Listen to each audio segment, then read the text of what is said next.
Hola, ¿qué tal? A todas nuestras amigas que se están conectando a través de YouTube Live. Bueno, compañeras, ahora estamos reunidas con la profesora Jenilma Beller, a quien quiero muchísimo. En realidad me emociona profundamente poder coincidir a través de esta plataforma. Ella ahora, como muchas de ustedes saben, no está en territorio latinoamericano, está a algunos cuantos kilómetros lejos de aquí. Ella quizás ahora nos va a contar un poco sobre eso. Pero me parece que es una gran satisfacción que Jenilma se pueda unir a esta gran conversación que estamos teniendo desde tan lejos, ¿verdad? Y sobre todo a un horario muy diferente. Me parece que ahí son un poco más de las 11 de la noche. Y para nosotras estamos pues apenas en la tarde-noche en nuestros respectivos países. Y también las compañeras que nos siguen desde Europa también tienen un horario pues muy diferente. Bueno, estamos muy contentas de poder arrancar con esta tercera sesión del módulo 1 sobre teologías feministas. Y esta sesión justamente tiene que ver con el tema de teología queer. Ya hemos hablado en el inicio de teologías feministas descoloniales. La semana pasada tuvimos nuestra sesión de teologías feministas afrodescendientes y hoy vamos a iniciar con el tema de teología queer. Y bueno, sin más, voy a proceder a presentar a la profesora Jenilma. Jenilma Beller es doctora en teología por la Escuela Superior de Teología de la Iglesia Luterana de Brasil, la EST, en São Leopoldo. Es pastora de la Iglesia Metodista de Brasil y misionera de la Junta General de Ministerios Globales de la Iglesia Metodista Unida. Actualmente es profesora de teología en la Universidad Metodista Unida de Mozambique, África, y también es conferencista y autora de artículos y libros sobre teologías feministas, género y teología queer. Entre muchas otras acciones y talentos que tiene Jenilma, esto es lo que podemos resumir sobre ella. Como comenté hace un momento, para mí es muy grato poder presentarla, poder presentarte, Jenilma, como amigas, como aliadas y como una gran impulsora de la red Tepali, porque eso hay que decirlo, compañeras. La profesora Jenilma desde el inicio ha estado muy pendiente y muy comprometida con el arranque y crecimiento de esta red. Así que te agradecemos mucho que estés aquí y el tiempo es tuyo. Muchas gracias, Priscila. Queridas amigas de toda América Latina y de otras partes, es un enorme placer estar con ustedes. De verdad que venía esperando por esta fecha y cuando me dijo Priscila y también Marilu, si quería yo grabar en lugar de hablar personalmente, o sea, que ustedes me escuchen al vivo, yo dije no, mismo que sea muy tarde en África, emocionada estoy de poder hablar con gente de tantas partes, de mi propio país, Brasil, pero también de toda América Latina. Y es como retornar a mi patria querida América Latina. Entonces, muchísimas gracias y aquí comienzo desde la teología queer. En realidad, yo siempre pienso que a veces en la teología llegamos en atraso en algunos de las temáticas más pulsantes que hay en el mundo pensante, reflexivo, de construção do conhecimento.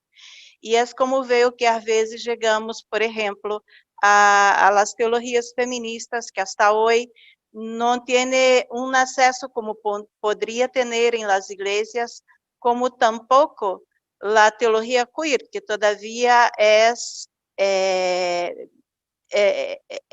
tenida como algo que não cabe em las iglesias.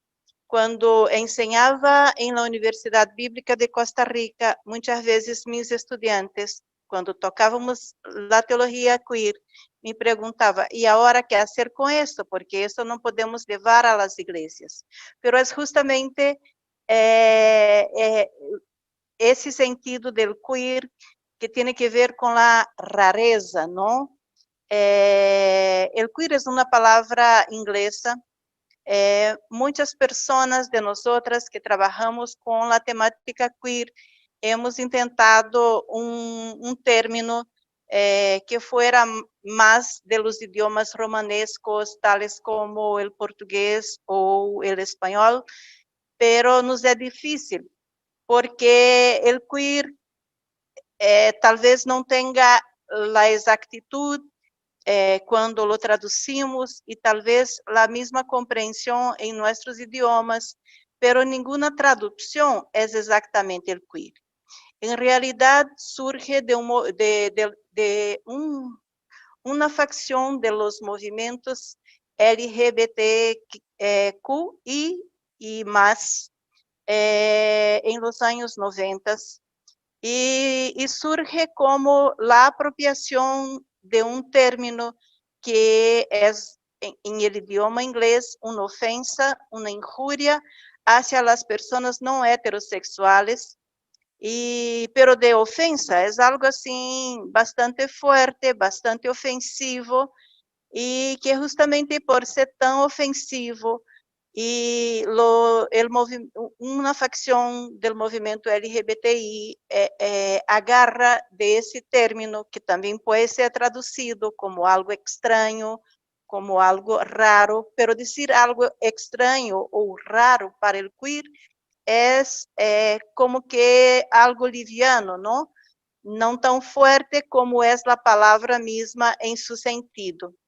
E sabemos nós outras, companheiras, que somos de tantas partes, que em geral a sociedade hegemônica, heteronormativa, ha encontrado palavras que são palavras pejorativas para referir-se ao universo, que é um universo muito grande de la diversidade sexual humana, e em geral com ofensas, tanto em el habla hispana, em cada país tem sua particularidade, como em Brasil temos também nossa particularidade, desde o pensamento heterossexual, em se referindo à la comunidade, à la poblação não heterossexual, não?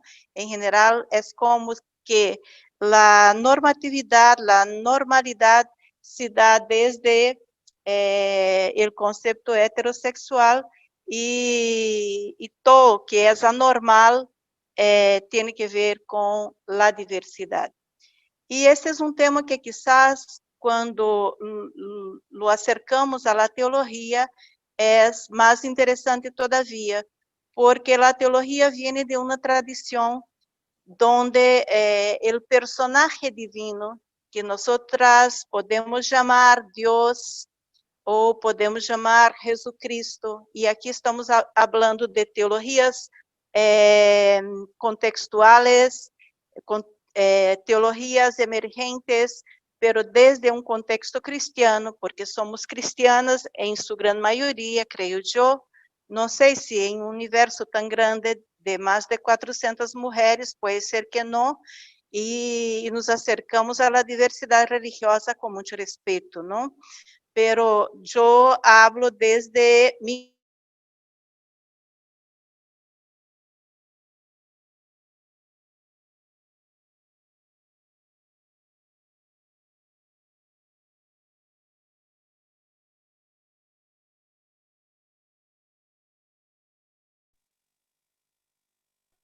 lo que se ha desarrollado por ciclos y ciclos ha sido teologías, primero, escrito por hombres autodefinidos como heterossexuales, blancos en su gran mayoría, y muchos de ellos europeos, o sea, del mundo nórdico, ¿no? No de ese horizonte por el cual miramos hoy, que es América Latina o África, aquí donde estoy yo. Pero ese Dios constituido ha sido también un Dios con una identidad que viene tanto desde el Antiguo Testamento como desde el Nuevo Testamento, o sea, el Jesús, hombre, blanco, heterossexual. El Yahvé del Antiguo Testamento, aunque él se declara como aquel que no tiene identidad en Éxodo 3, cuando se revela en el zarza ardiente, en la chispa, donde se revela a Moisés, y que Moisés le pregunta, ¿quién eres? Y él dice, yo soy lo que soy. No, o sea, yo no tengo forma, yo no tengo una identidad, yo sencillamente soy lo que soy, ¿no? Pero al llegar a las teologías cristianas, se ha quedado Dios atrapado de una identidad y de una identidad masculina, y una identidad donde por siglos se ha constituido que ese Dios, su identidad era masculina y era heterosexual, y su color de piel blanca. Entonces, mira que estamos atrapados a una visión ou, más que una visión, una introyección de una figura divina, de una imagen, de una simbología que toda ella pasa por una condición de existir de Dios que está inserida o que está marcada por una identidad. Dios tiene que tener una identidad humana, ¿no? Y otra vez regresamos al texto bíblico donde dice que el humano es imagen y semejanza de Dios. Pero yo diría que ese mismo texto puede ser leído al revés. O sea, Dios es imagen y semejanza del humano que lo constituye como Dios, ¿no? Y lo constituye con una imagen de sí mismo y una imagen que está padronizada como algo que es normal. Entonces, Dios se queda atrapado, y atrapado a una imagen, a una simbología humana que no se puede cambiar. No se puede cambiar según las teologías tradicionales escritas por siglos y siglos desde una perspectiva masculina, ¿no? Es curioso que aquí en África, mis estudiantes, en una clase que me ha sido permitido impartir sobre teología feminista, los muchachos siempre preguntan, pero ¿por qué hay una teología feminista y no hay una teología masculina? Y yo me río y digo, pero toda la teología es masculina, ¿no? Porque toda la teología tiene en su viés el pensamiento de varones y un pensamiento patriarcal. Entonces, ahí está la teología masculina que nosotras feministas hemos llegado a cuestionar. Y ahora con el queer damos un paso más adelante, que es el paso de preguntarnos acerca de la identidad, si es necesario una identidad para Dios, y si lo es, porque Dios tiene que asemejarse a un varón, porque Dios tiene que asemejarse a una persona blanca, porque Dios tiene que asemejarse a una persona heterosexual. ¿Y por qué tanto ruido cuando la teóloga argentina que ha fallecido en el año 2009, Marcela Altausreit, afirma que todas las teologías, ellas son teologías parciales, que pueden sufrir cambios y pueden ser incluso particulares. Y reclama Altausreit, Então, por que não um Deus maricón, um Deus la gran reina, um Deus que tem uma semelhança a las mulheres pobres, negras, indígenas? Então, quando Altaus Rei hace esse enunciado, ou seja, escreve esse enunciado desde a teologia queer, muitas instituições teológicas e muitas igrejas declararam que isto é a mais grande infâmia, ou seja, a mais grande ofensa a Deus, que é a possibilidade de Deus assemelhar-se a alguém que não seja heterossexual, que não seja branco e que não seja homem.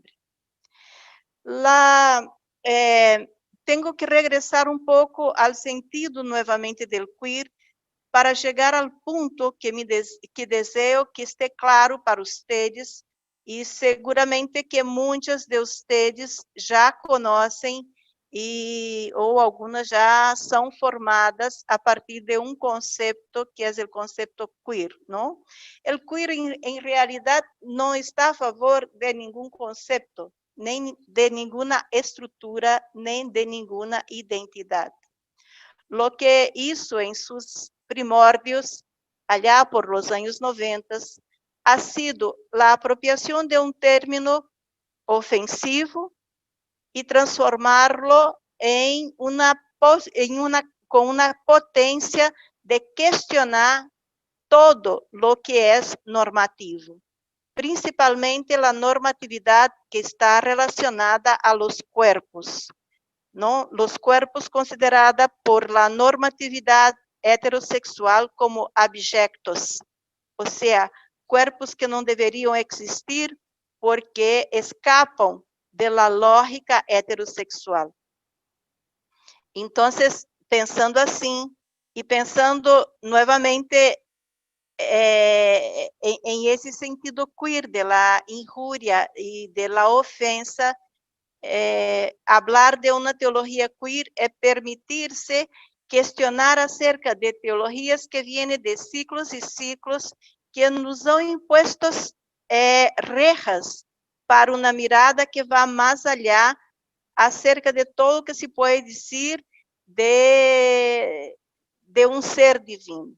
Não? A divinidade, ela pode ser chamada Deus, pode ser chamada diosa, pode ser chamada lo que queremos, porque finalmente ela é parte de uma subjetividade que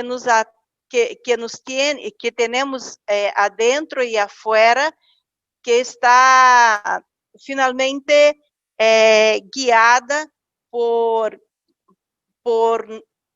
nossa cultura, por nossa religiosidade, pero também que podemos romper com todo esto e podemos transformá-la em algo que vá muito mais allá. Algo que vá allá em los horizontes de la fé, que nos permite afirmar que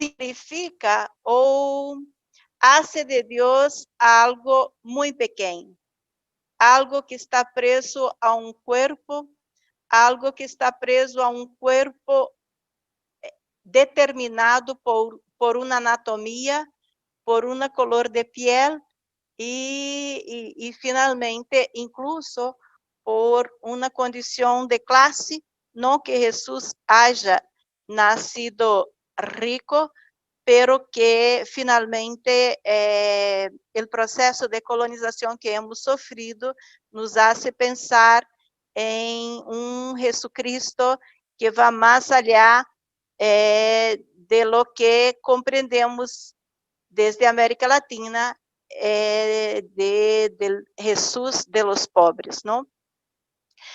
Desde a teologia queer, eu queria afirmar que não buscamos de modo general e que não é uma coisa aceitável, sencillamente dizer que o que estamos reivindicando é que Deus seja tenga una imagen LGBTQI+.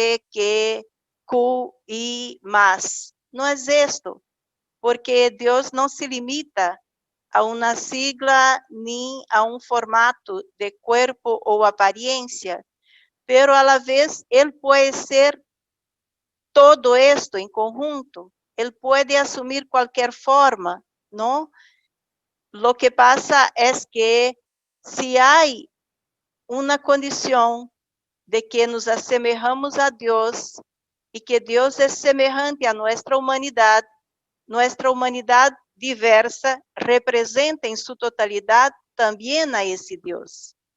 Entonces es algo que va mucho más allá de una comprensión restrita de un Dios que está determinado por una identidad masculina y heterosexual. Yo sé que puede sonar un poco raro, pero como decía Otaos Rey, toda la teología cristiana es de una extrañeza, de una raridad inmensurable, ¿no?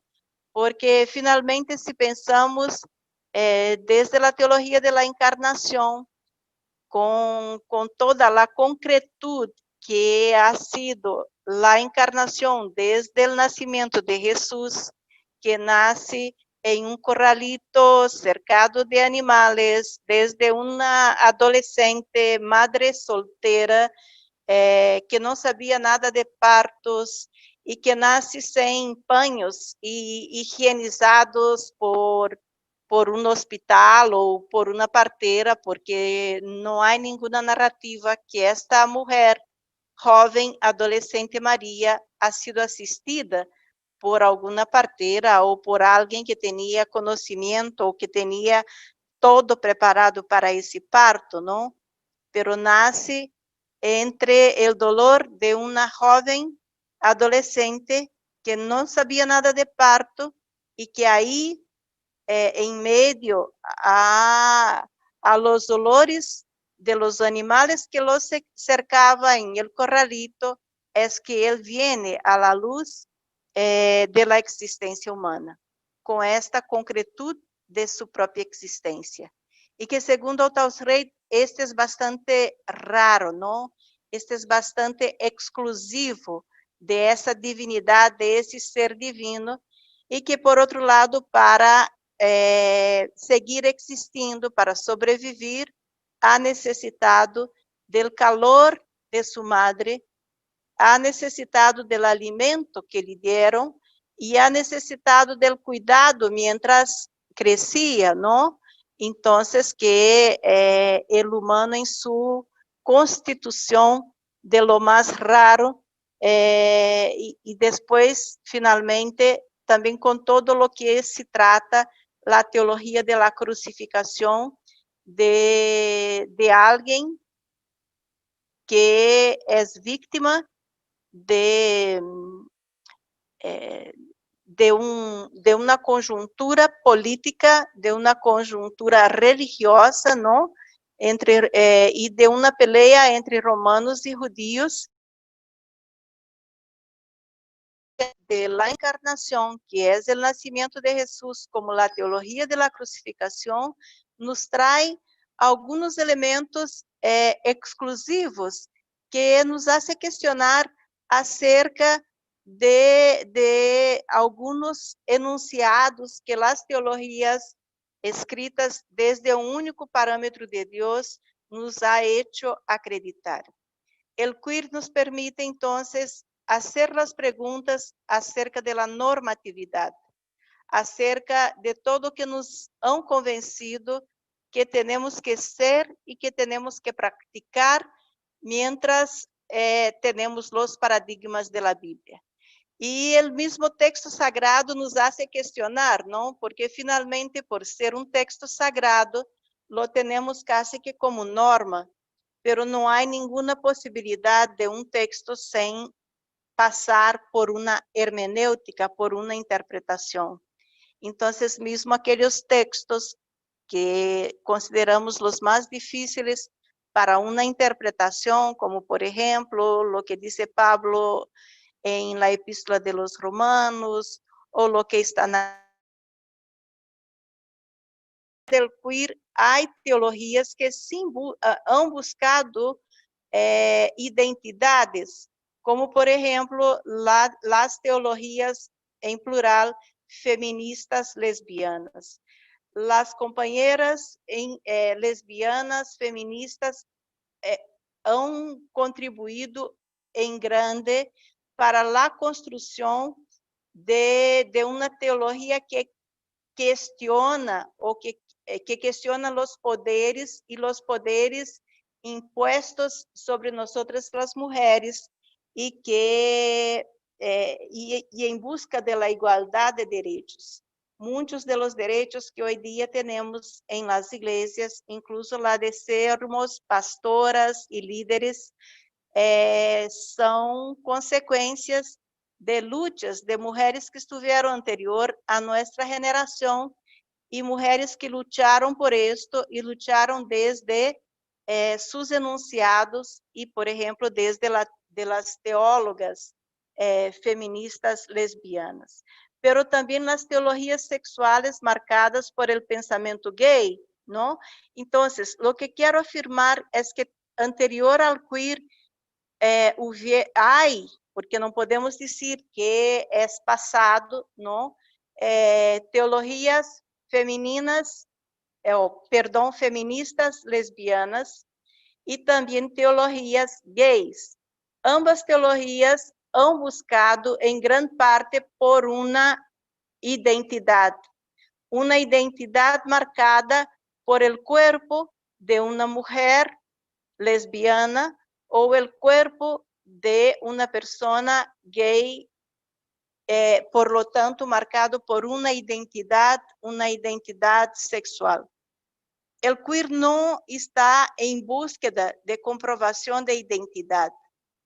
El queer, más que todo, está buscando el cuestionamiento a todo lo que es norma, a todo lo que es dogma, a todo lo que es naturalizado por un modo de pensamiento que nos ha hecho creer que solamente hay una forma de pensar, que hay solamente una forma de Dios y no hay otras posibilidades para Dios, ¿no?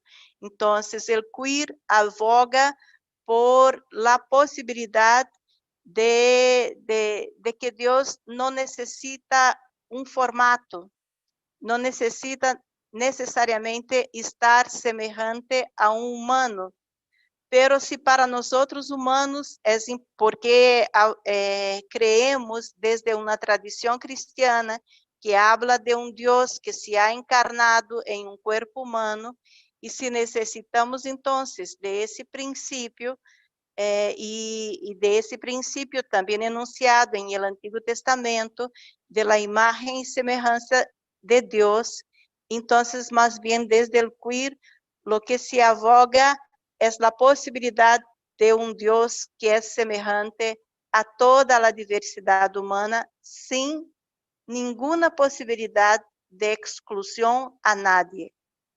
Entonces, el Dios que puede ser semejante a una persona con discapacidades, como visual, como dificultades para caminar, etc. Un Dios que puede ser semejante a una persona humana no heterosexual, que puede ser una persona transexual, que puede ser una persona travesti, o sea que todas estas imágenes, ellas são imágenes metáforas, não? Porque são imágenes utilizadas por nosotras, e aqui hablamos em feminino, não em gênero feminino, porque estamos falando para uma comunidade de mulheres, pero lo que quero dizer é que não cabe gênero, porque não, el queer não está reivindicando um gênero, ou não está reivindicando uma identidade que sea una identidad no heterosexual. No sé si me explico, porque ese en general es una gran duda que la gente tiene, porque cuando se piensa la teología queer con ese nombre, lo que primero viene es que se está buscando una identidad que pasa por la semejanza de un cuerpo y de un cuerpo no heterosexual. No es esa la idea. La idea es que Dios no necesita estar enredado en una forma humana restricta, pero todas las formas, múltiples formas que es el humano, es lo que si abogamos por una forma, que Dios tiene que tener una forma, entonces reivindicamos que Dios es imagen y semejanza de cada persona que habita ese planeta, no importa su color de piel, no importa su orientación sexual, no importa su clase social, o sea que va mucho más allá de todo eso.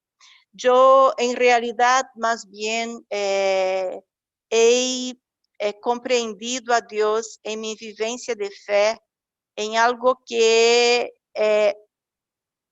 es fluido, es airoso, es en movimiento, escapa de cualquier contención, en cualquier reja que lo intentamos enjaular, como são as estruturas eclesiásticas, pero ele está muito mais allá que qualquer igreja, que qualquer discurso teológico, que qualquer enunciado teórico, porque ele é o que é. E se ele é o que é, ele é sencillamente a nada que llena o vacío de todo o universo, que llena el vacío de cualquier objeto, como por ejemplo un vaso vacío o una taza, el aire que respiramos. Y lo que más creo que para mí me convence, tal vez sea justamente esta idea que llamamos espíritu, tal vez, no por la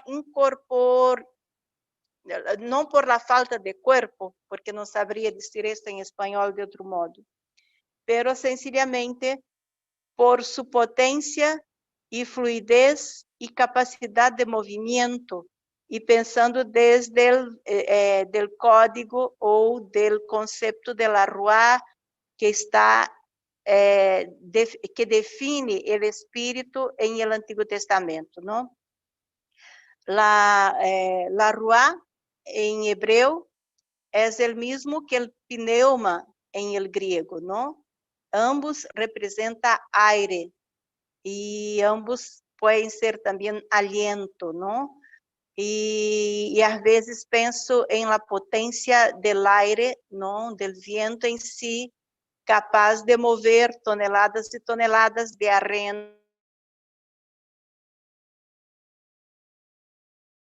miles de kilómetros, y la arena es algo concreto, ¿no? Algo que pesa mucho más que el agua, y con esta capacidad y con esta potencia ha sido conducida por el aire alrededor de la tierra, ¿no? Entonces pienso a veces que ese quizás sea el concepto más cercano que puedo encontrar para hablar de esto que creo ser la potencia de Dios. El Dios que no está buscando una identidad que sea corpórea o no corpórea. Y si es que reivindicamos la corporalidad por lo que creemos de Jesucristo, entonces que ese cuerpo no sea sencillamente marcado por una condición, por una marca no, hegemónica, heteronormativa, como es lo que tenemos hasta hoy de teología enseñada en nuestros seminarios, facultades y en las iglesias de modo general. Lastimosamente, todavía tenemos un camino muy largo, ¿no? Todavía las personas no heterosexuales son muy mal recibidas en nuestras iglesias y son no solamente maltratadas, como también, yo diría, expuestas al peligro y al riesgo de una sociedad que mata a aquellas personas marcadas en sus propios cuerpos por la no heterosexualidad. Entonces, pienso yo que la trampa de adherir un Dios a un cuerpo y a un paradigma único es un gran peligro también para la existencia humana, así como lo es para toda la existencia de la vida que tenemos alrededor de todo el planeta. O sea, que ese ser heterosexual, ese ser blanco, esse ser varão, se ha empoderado de tal modo que já a vida não lhe é importante. Lo que vemos é muita codicia, lo que vemos é totalmente a falta de respeito uns com outros, lo que vemos é a búsqueda imensurável por el poder, e todo isso em nome de um cristianismo que se ha corrompido por ciclos e ciclos e que se ha permitido atrapar-se por uma única forma de definição de um ser divino.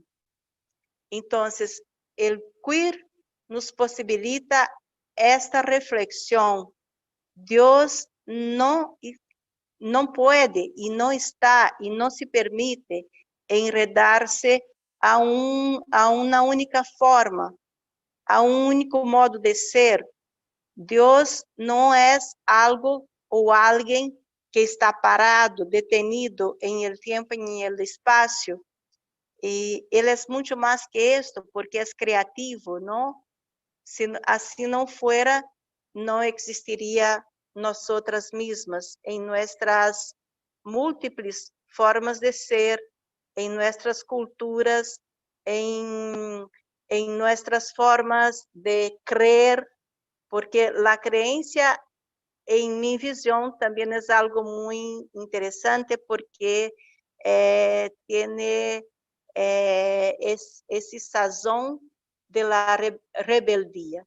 Por más que las instituciones tratan de enredar la forma de creer de la gente, pero la gente tiene su propia forma de creer.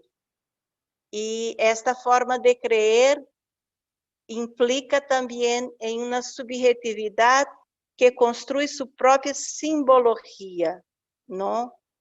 El gran problema es deconstruir algunas imágenes, algunas simbologías que quedan como que pegadas en nuestra memoria y que no somos capaces de permitir cuestionarlas, ¿no? Porque están como un amálgama, como un cemento que está impregnado en nuestra inteligencia subjetiva, que diz que não se pode lançar perguntas hacia os enunciados primeiros que marcam uma tradição e que vem de ciclos e ciclos. Esta é a grande trampa, porque Deus sim permite a intimidade e permite as perguntas e permite a deconstrução. Altaus Reis se atrevia a dizer que a teologia queer ou a teologia indecente, que era a que ela chamava, tentando dar um término, utilizar um término mais romanesco, hispano, a sua teologia, e que ela nombrava como teologia indecente, não? Então, que ela dizia, es la teología capaz de meter la mano bajo la falda de Dios. Entonces, pensar Dios con una falda y pensar una mano bajo la falda de Dios es pensar también con atrevimiento esto que es la imagen en sí de la falda y de la mano, ¿no? Desde el siglo XVI hay algo muy interesante que ha sido la descubierta o al menos la afirmación en la medicina de que la mano, estamos hablando de mano, ¿no? De que la mano es un órgano sexual. Esto hablando de la masturbación, ¿no? Y que por esta razón del siglo XVI hasta el siglo XVIII, en muchas de las tradiciones tenía el atar la mano del adolescente, del tipo en la cama con algo que le hiciera inmueble, ¿no?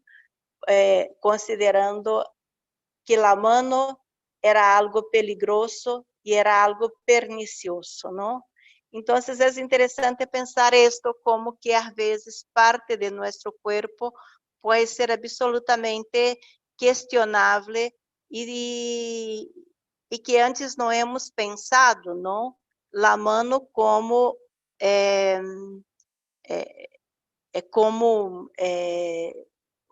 una parte del cuerpo que es sexuada, ¿no?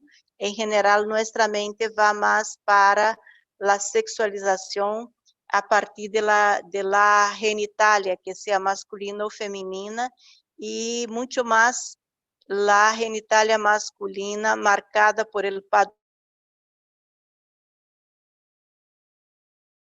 Esse cuerpo extraño, como decía Guacira Lopes Louro de Brasil, una gran pedagoga que ha escrito acerca de la queerización de los currículos en las escuelas, o sea, pensar los cuerpos desde las escuelas y cómo la escuela nos marca con una condición de ser sencillamente a partir del heterosexual.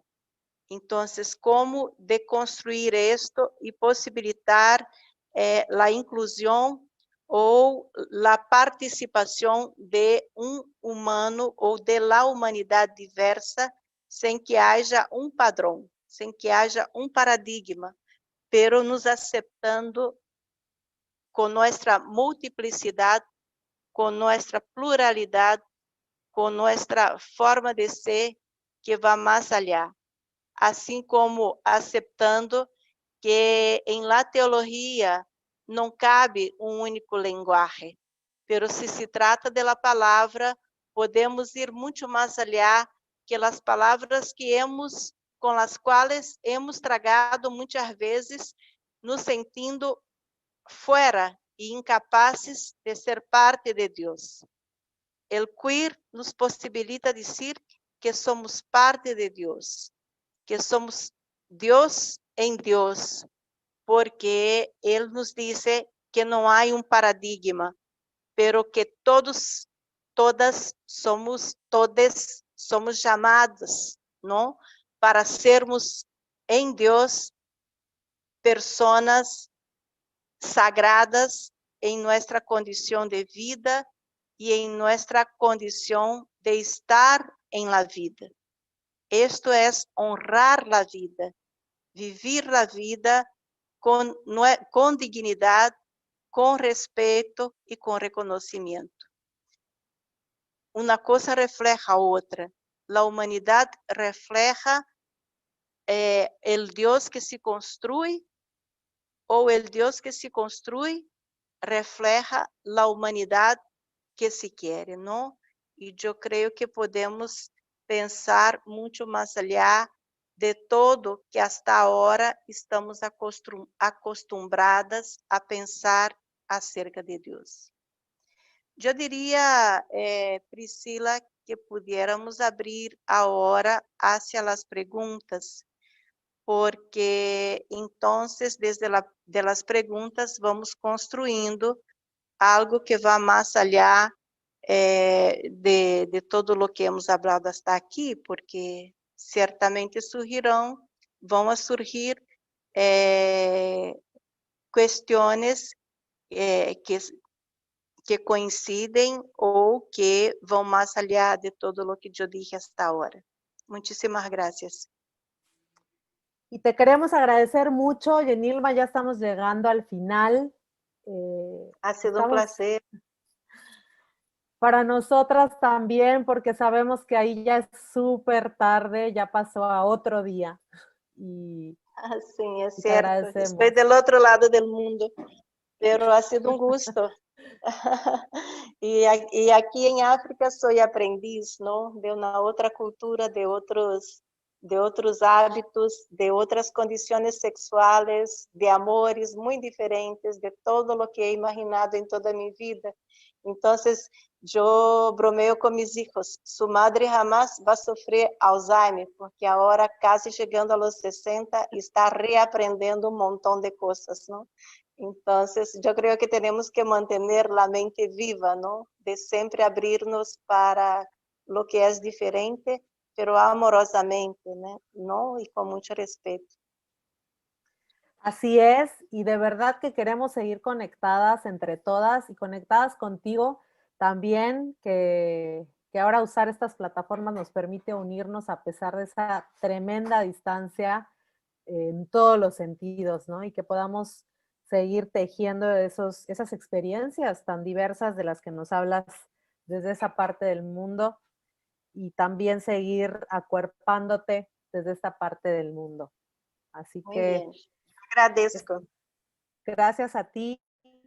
Bueno, compañeras, hasta la próxima. Seguimos conectadas ahora desde la plataforma Moodle, también desde el correo electrónico, y nos encontramos en la siguiente sesión con la profesora Sofía Chipana con el tema de teologías feministas comunitarias.